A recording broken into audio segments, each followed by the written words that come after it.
കാലാവധി കഴിഞ്ഞ മരുന്ന് വിതരണം നടത്തിയ കൊള്ളക്കാരാണ് ഇവര്. എന്നിട്ട് 27,000 പേര് കോവിഡ് മൂലം മരിച്ചവരുടെ പേര് ഇവർ ഒളിപ്പിച്ചു വെച്ചു.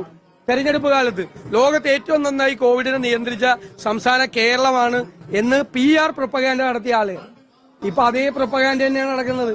ഏറ്റവും കൂടുതൽ പകർച്ചവ്യാധികൾ ഉള്ള സംസ്ഥാനം കേരളമാണ്. കേരളത്തിലെ സർക്കാർ ആശുപത്രികളിൽ മരുന്നില്ല. മെഡിക്കൽ കോളേജിൽ ഉൾപ്പെടെയുള്ള സ്ഥലത്ത് സർജിക്കൽ എക്യുപ്മെന്റ്സ് ഇല്ല. 1,100 കോടി രൂപ ഇപ്പൊ കൊടുക്കാനുണ്ട് ഗവൺമെന്റ് മെഡിക്കൽ സർവീസസ് കോർപ്പറേഷന്. മെഡിക്കൽ സപ്ലൈസ് നിർത്തിവച്ചിരിക്കുകയാണ് പല കമ്പനികളും. അതിന് ഞങ്ങൾ ഗവൺമെന്റിനെ കുറ്റപ്പെടുത്തണ്ടേ?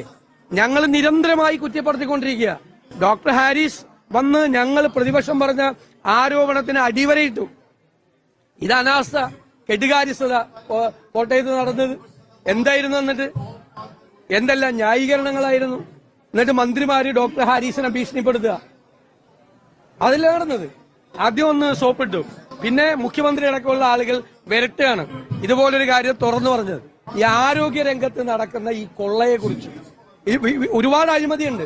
ഞങ്ങളതെല്ലാം പുറത്തു കൊണ്ടുവരും. കെടുകാര്യസ്ഥതയുണ്ട്.